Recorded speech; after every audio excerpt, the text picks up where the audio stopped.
what's the next thing? You know, the next thing they always say, well, did you check your pockets? Am I retarded?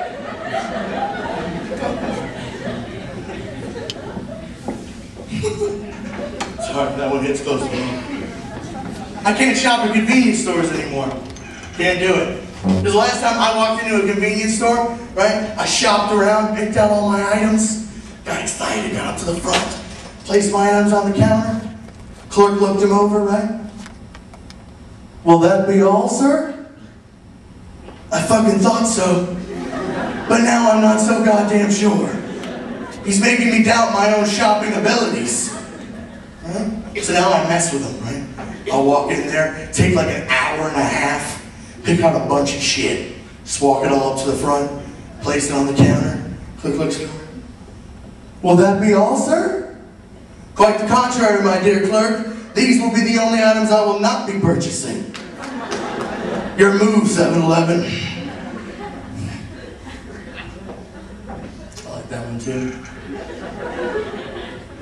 Scared the stage keeps creaking. Feel like I'm about to go through one of these blocks. Straight onto the floor. I saw another commercial, right? It was for Valtrex. And it opened up with this statistic. It said, 1 in 5 American college students have genital herpes. Right? 1, 2, herpes, 4, 5. It's cool. I'm a 3-2, buddy. I got it.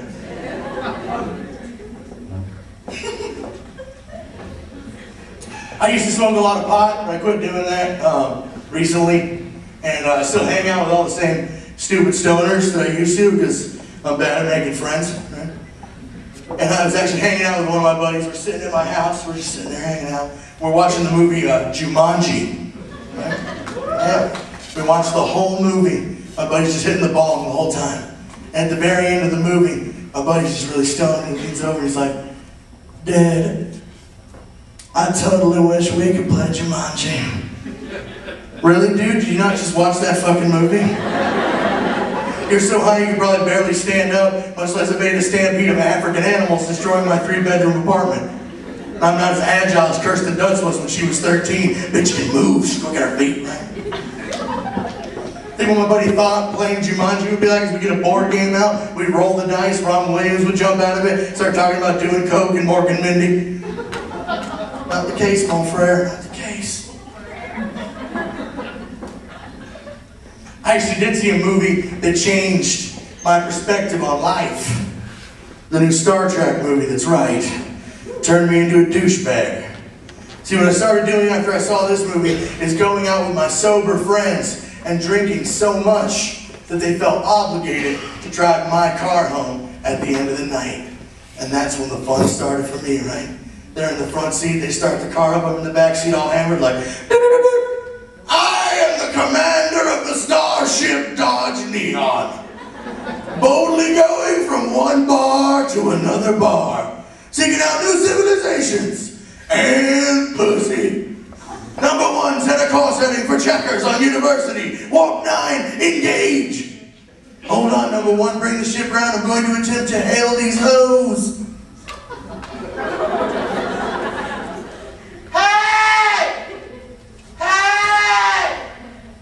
What's up? Oh dear God, they're giving us the stink eye. Shields up, number 1. Shields up. Number 1, prepare the photon torpedo. JC, that's an old burrito. Fire a wolf! Direct hit. God damn it, dude. We're getting pulled over. Oh dear God. A Klingon bird of prey has come out of its cloaking device. Don't worry, number 1. I've dealt with Klingons before. Son, I need to see your license and registration, please. I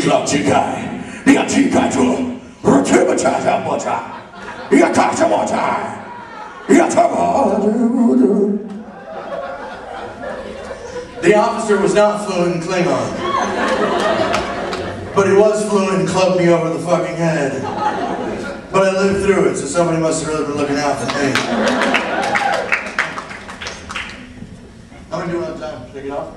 2 minutes, got it. I'll close it up and I'll be gone. one more joke. You guys having fun? Can I get a little noise, something?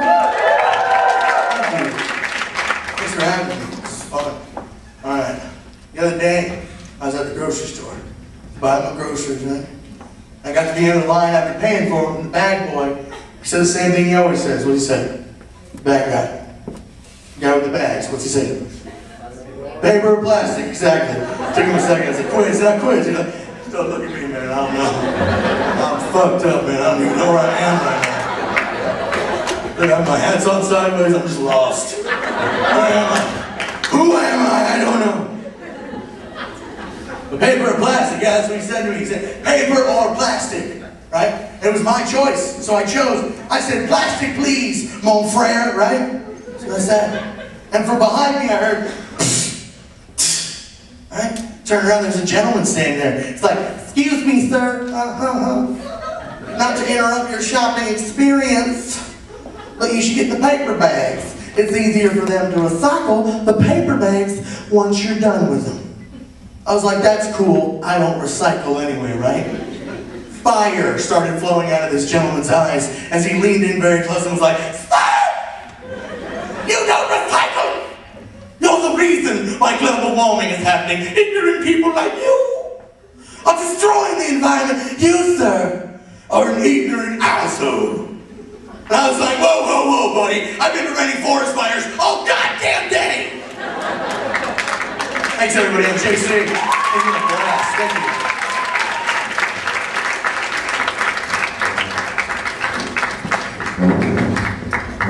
Let's give it up for JC one more time.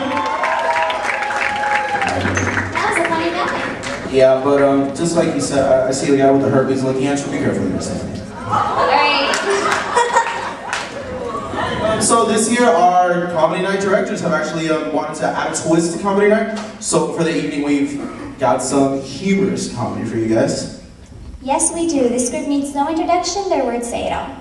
Yeah, so tonight from Poetry Inc. we have Nelson Ramirez, who is the reigning Gainesville Poetry Slam champion. Give it up for Nelson Ramirez.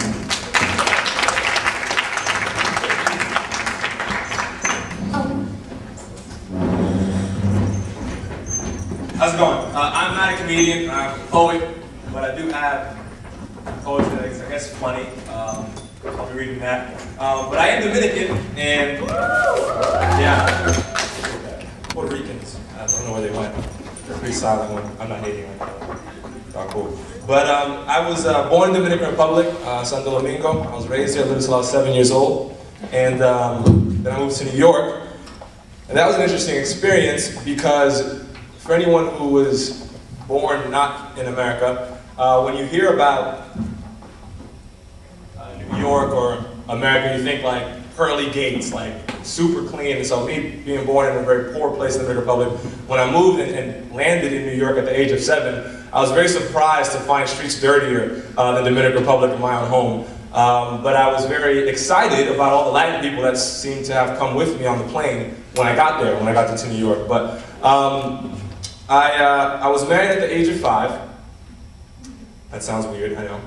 It's because the girl, her name was Tracy, across the street in the Dominican Republic, we liked each other, her dad was a pastor, so he married us at the age of 5. It was really cute. I had my tux on, she had a little dress on, I proposed with a ring pop. It was legit. And so, but then I moved to America and we had to get divorced. So we got divorced before that because she wanted to play house and I wanted to play hide and go seek with the guys. So it didn't work out. But this is about the first person I fell in love with when I got to America.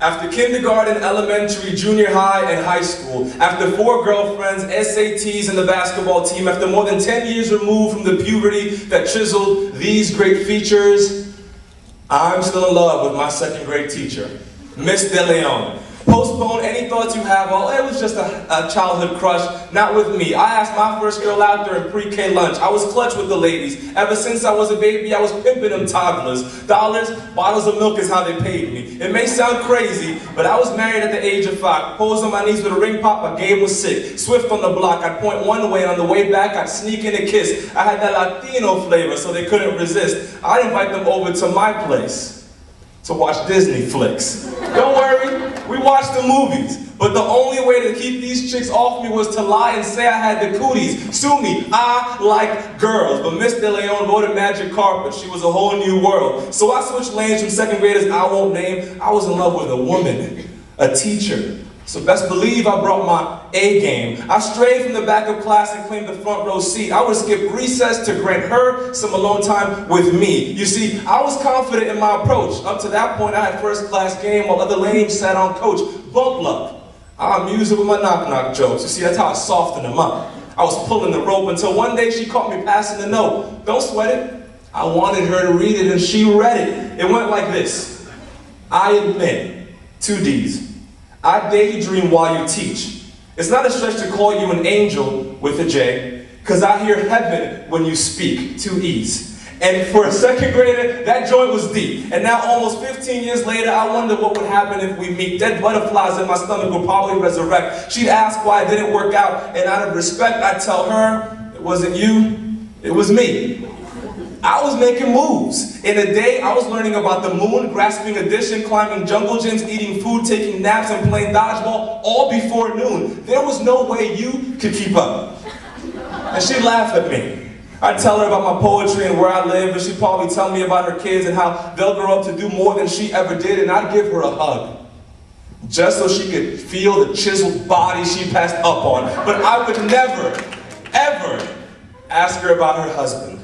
I couldn't run the risk of tainting this, because to me, she was in a class all her own. That's why I was never absent. In my recollection, she's always walked on water. Altering any part of this memory would drown her reflection. She assisted me in my educational progression, petitioned for me to move up a grade. So if God chose tonight to bleach my life, she would still be the highlight of it. And I know it's weird, but she remains the woman by which I judge all others. I know some guys want a wife like their mother, but it was around the time that I met her that I began to dream in color. I want a girl that when I stand by her side, the sun forgets to shine because her radiance ignites corners of my heart that hadn't been bright since I last heard Miss De Leon speak. You see, to have won my teacher over would have been an impossible feat. I know she was out of my reach.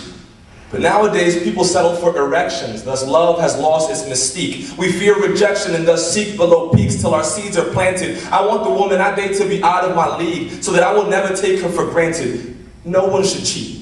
Yet some of us are looking for weak partners, and after a couple of weeks, we creep because she or he no longer keeps you at the edge of your seat. We claim to have all this game, and yet we fear defeat. We men have meek minds, and we took time to look past the blur. We realized that if we only look for a dime, we'll never treasure her because 10 cents is cheap.